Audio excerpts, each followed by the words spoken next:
การเปิดการแข่งขันประเภทกีฬาหมากแล่ในงานมหกรรมกีฬาแห่งชาติครั้งที่ 12 นครหลวงจันทร์เป็นเจ้าภาพในวันที่25-24 พฤศจิกายน 2025 นี้พิธีเปิดการแข่งขันกีฬาหมากแล่มีขึ้นในวันที่20 พฤศจิกายน 2025 โดยการเข้าร่วมของท่านศรีจันทร์จิตตปัญญาหัวหน้ากลุ่มกีฬาระดับสูงกระทรวงศึกษาธิการและกีฬาหัวหน้ากรรมการเทคนิคควบคุมการแข่งขันงานมหกรรมกีฬาแห่งชาติครั้งที่ 12 ปริญญาเอกนางบัวคำทิพวงศ์ประธานสหพันธ์กีฬาหมากแล่แห่งชาติท่านนางจันทาหลวงอภัยรองหัวหน้ากลุ่มกีฬามวลชนพละและศิลปะศึกษาท่านป้าเวียงเงินไข่ค้ำพิทูลประธานที่ปรึกษาด้านการสร้างแผนพัฒนาสหพันธ์กีฬาหมากแล่แห่งชาติภรรยาท่านรองนายกรัฐมนตรีพร้อมด้วยบรรดาท่านคณะนำนักกีฬากรรมการครูฝึกนักกีฬาแต่ละภาคส่วนเข้าร่วมโอกาสนี้ท่านนางเหรียญคำวิรพันธ์ประธานสหพันธ์กีฬาหมากแล่นครหลวงจันทร์ได้กล่าวว่าประเภทกีฬาหมากแล่แม่นกีฬาพื้นเมืองลาวแม่นกีฬากายกรรมมวลชนเพื่อสุขภาพเพื่อความสามัคคีมิตรภาพซึ่งได้ติดพันกับวิถีชีวิตของประชาชนลาวบรรดาเผ่ามาแต่ดึกดำบรรพ์ได้สืบทอดมาจากมูลเสื้อฮีตของประเพณีศิลปวัฒนธรรมอันเก่าแก่ที่ดีงามมาหลายเส้นคนผ่านมาภาครัฐบาลเห็นได้ความสำคัญของกีฬาหมากแล่จึงได้บรรจุประเภทกีฬานี้เข้าในงานแข่งขันระดับต่างๆเช่นงานมหกรรมกีฬาพื้นเมืองทั่วประเทศ2ครั้ง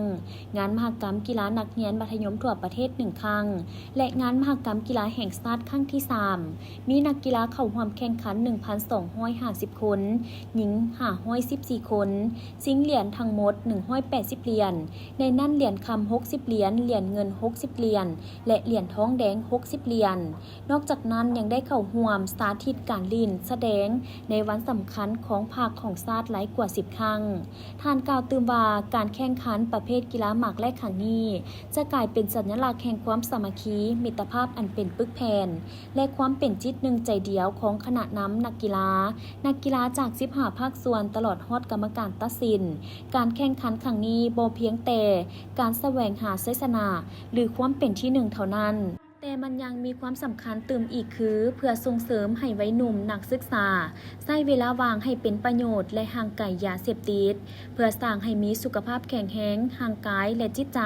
เพื่อฝึกฝนให้นักกีฬาทุกท่านมีน้ำใจนักกีฬาฮู้แพ้ฮู้ชนะฮู้ให้อภัยและฮู้เคารพกฎกติกาของการแข่งขันพร้อมกันพัฒนาเวียกงานกีฬากายกรรมซึ่งเป็นหนึ่งในหาหลักมูลการศึกษาแห่งชาติและสร้างให้ได้นักกีฬาที่ดีเด่นในวงการกีฬาลาวดังคำขวัญของงานมหกรรมกีฬาแห่งชาติครั้งที่ 12 ที่ว่าสามัคคีมีวินัยโปร่งใสได้พัฒนาขอให้นักกีฬาทุกท่านจงได้แสดงศักยภาพอย่างเต็มที่แข่งขันด้วยความม่วนซื่นและปฏิบัติกฎกติกาอย่างเข้มงวดพร้อมนี้ทีมข่าวโทรภาพนครหลวงจันทร์ยังได้สัมภาษณ์ครูฝึกนักกีฬาหมากแล่ท่านนางตาธรรมวงศาผู้ช่วยครูฝึกนครหลวงจันทร์ซึ่งท่านได้ให้สัมภาษณ์ว่ามีความคาดบังว่าจะพยายามนักกีฬาเกี่ยมพร้อมทุกท่าจะเอาเดียนคำมาสู่นครหลวงเพราะว่าพวกเฮาทั้งนักกีฬาและครูฝึกเกี่ยมพร้อมหมดแล้วจิขอเดียนจะให้ได้เรียนคำ3เดือนมาให้นครหลวงมีการฝึกซ้อมอยู่ในอันที่ว่าเป็นระเบียบเรียบร้อยหั่นแหละคันสิเว้าก็หลายนักกีฬาก็ฟังความครูฝึกตั้งใจหมดมันมี2ท่าเนาะ2ท่าแบบ2ท่าแล้วก็10ท่าแล้วนักกีฬาทุกคนเตรียมพร้อมเขาตั้งใจฟังความครูฝึกบ่มีปัญหา